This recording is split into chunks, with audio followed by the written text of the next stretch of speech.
Recording and ready to go.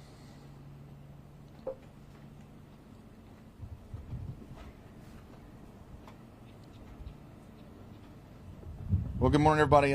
As you know, I'm Sheriff Moon here at the Blount County Sheriff's Office, and the reason we called this press conference today is twofold. I do want to remind everybody why you're here and what we're discussing.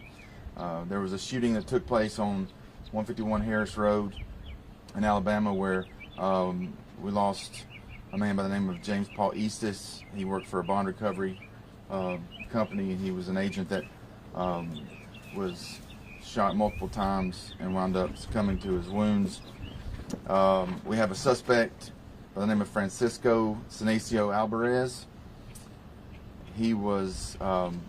Eastis was there to take him back into custody, and we believe that the weapon that was used in that murder was a .223 5.56 caliber. Again, we still are, as we speak, we are still processing certain types of evidence. We did put out a BOLO as soon as we were able to get a positive ID on a vehicle that he left the scene in. We put that BOLO out. Once the BOLO went out, we contacted U.S. Marshals and federal agencies, and we were able to locate that truck. That truck has been recovered, and it is still here in our possession. We did find that vehicle down in the Bessemer area, or West Birmingham area, I apologize, at Galilee Missionary Baptist Church. And to this date, we have made one arrest that is connected to this charge. A young man by the name of Christian Perez Reyes. He's been charged with tampering with physical evidence. He is currently in the Blount County Jail. We've asked him and questioned him and interviewed him and have gotten minimal information. Stand by, wait for this truck to go by.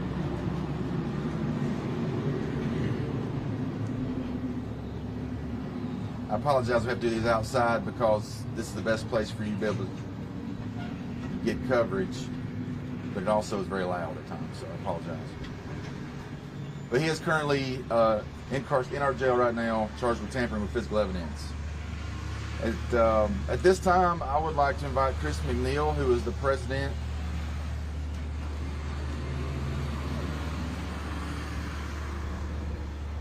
of the Alabama Bail Bonding Association, who is going to make an announcement, and then I'll follow up when he is finished. Mr. McNeil, thank you.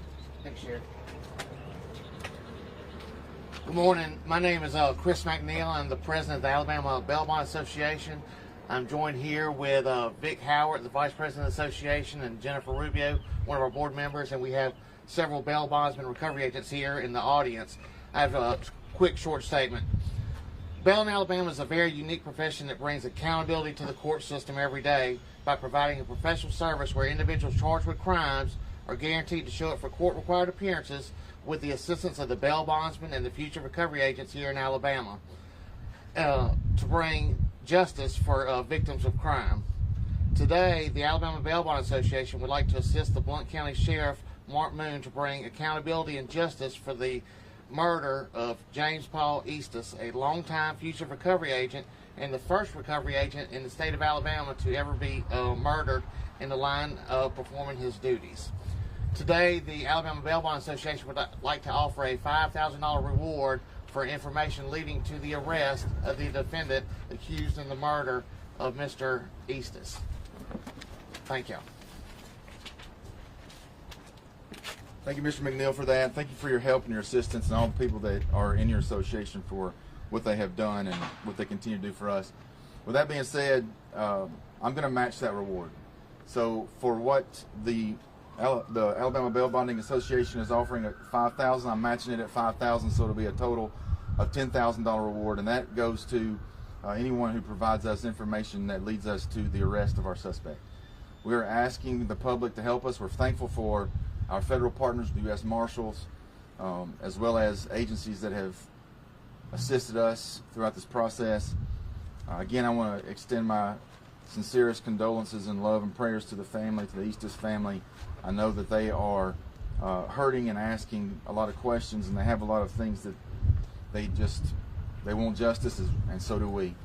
And so we're going to continue to do our very best to follow leads that we had come in as early as 30 minutes ago.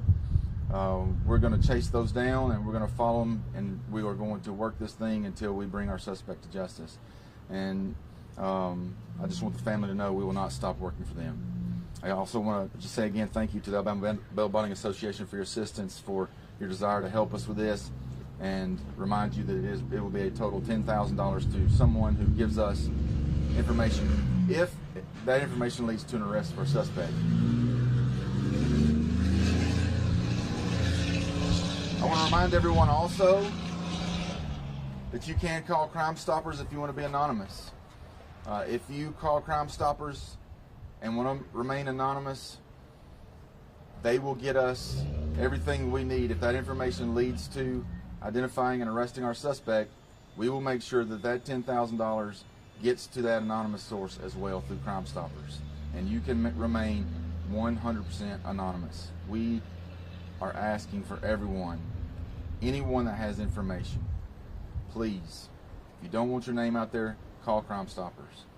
If you do want to help us and you don't care about your name being out there, you can call us at the sheriff's office, and we will do everything we can to chase down that tip, and if it leads to an arrest, you will receive the reward. That's all I have. If anybody has any questions. Is ICE involved at all in this investigation? They have been involved, yes ma'am. Do we know if ISIS was operating alone? And was backup called or notified? I don't know if he was alone when we found him. I would assume he went alone. Did he have a gun on him? I'm sorry? Did he have a weapon? Yes ma'am. Yeah. Do you believe that the suspect is still in Alabama, or do you believe he's crossed state? We have leads that tell us that he could be. I have gotten some recent information that I don't want to put out because we're going to follow up on it. Can you explain how a bond recovery is typically carried out? I'll let Chris explain that for you. Sure. The bail bond process here in Alabama and most states, bail bond companies guarantee an appearance for a defendant to appear in court. If that defendant fails to appear in court, the court sends a notice to the bail bond company, and that bail bond company is going to make every attempt to get that individual back in court. If those attempts do not follow through, then the bonding company is normally going to hire a fugitive recovery agent, a licensed fugitive recovery agent here in Alabama, to go out, locate that defendant, arrest that defendant, and place that defendant back in custody. It seems like a very dangerous job. It's kind of surprising that this was the first work-related fatality in Alabama. I guess describe the danger you guys face. Well, I mean, every case is different, but it is absolutely a very, like I said earlier, it is a very unique profession, and it is a very dangerous profession. We deal with individuals every day, those individuals that have been charged with traffic tickets that failed to appear in court, to individuals that have been charged with the worst of the worst murder cases. And, we make every attempt we can to avoid any situation that could bring harm to the recovery agent, to the defendant that we're out there looking for. But no matter what you do, sometimes the situation turns out to be not the very best situation, and unfortunately that's what's happened with the situation here with Mr. Eastis. Did you know him personally, Mr. Easton? I did. Can you tell us a little bit about him? I've been the president for the last few years, and part of my duties is the Alabama Bail Bond Association provides education and training. So I would see him at least once a year for education and training, and of course throughout the year I may speak to him on the phone once or twice a year. You've been doing this a long time, I think. He has been. How are you guys doing? That's a loss in your community. This is something I never imagined that I would be doing.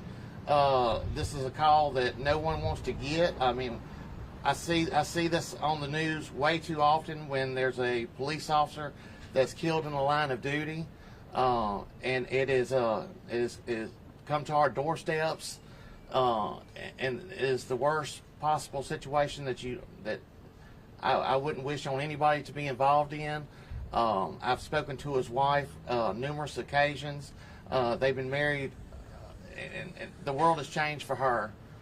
It's changed for their family. So, and it's changed for our profession here in Alabama, losing somebody. You say that this has changed your profession. How has this changed your profession going forward? Well, I mean, anytime that you lose somebody, you know, I had a meeting one time with a chief of police in South Mobile, and he was referencing all the policies and procedures in the books behind him. And he said every time we get a new policy and procedure, two things normally have happened. Either one, we've got sued, or two, somebody has passed away and been killed in the line of duty. So we are going to be looking at some of the things that's happened with this situation. Obviously, we don't want this to ever happen again, and we're going to do everything we can to increase training here for our recovery agents and our bail agents here in Alabama. Sheriff Moon, can you explain a little bit more on what specific resources are being used right now to locate Alabama? I don't want to go into great detail because we don't want to show our cards. If I were to go into a whole lot of detail about what we were doing, it might give away some things that we don't want the suspect to know. Do you think he's being helped? That's correct. Do you think he's being helped, or he's just? I still believe he is receiving some assistance. Yes. Was there evidence of self-defense? No. The recent uptick in ICE activity, does that make your job and bail bondsmen's jobs more dangerous because people are not be so concerned about being deported? ICE has a job to do. It's not an easy job, just like we have a job to do. It's not an easy job. Bail bonding agents have a job to do. It's not easy. And we are here to assist each other and back each other up. If it's gotten more dangerous because of what they're doing, all I can say is we will continue to fight for what's right and do the very best that we can, and bringing suspects into custody. And one more follow-up. Did he reach out to Blount County Sheriff Office for backup? I'm not sure about that. Is there, and maybe you can answer this, Mr. McNeil, is there a protocol, if you were a bail bondsman coming into a county, do you notify anyone, or how does that work? There's not a requirement to do that, but it's one of the best practices to notify. Do you know if that happened in this case?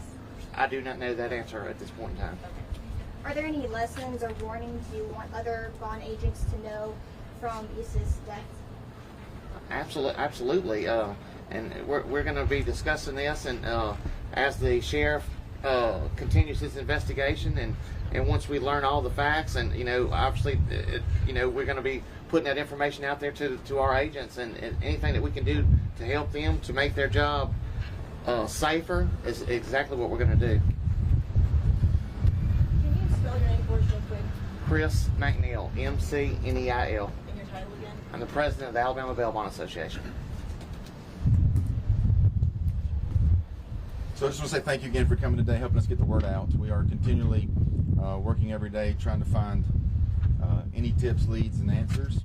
We're chasing those down as we get them. And again, just thank you for sharing the story. Thank you for letting people know that continue to put his picture out, continue to let the public see him, and then reminding them that we are offering the $10,000 reward with a combination between the Alabama Bail Bondsmen Association and the Sheriff's Office. Okay. Would you mind spelling the name of the suspect? The one that, Francisco. yeah. Oh, I know. I'm sorry. The man who was arrested. Okay. Christian is common. Perez, P-E-R-E-Z. Reyes, R-E-Y-E-S. And his picture and information is on our website. So if you need to go get that, it's on the website under inmates. Do you know how he might have been connected to this? We do have some information on how he's connected and why he's charged, but again, that's something we're going to hold tight to for right now because we're still interviewing him and looking at the things that he had, the information that he had, to see where it takes us. What is the immigration status of the one that got Perez Reyes? He is a legal citizen. Okay. He was born here in the United States. Anything else you'd like to add? We need your help. Thanks. Thank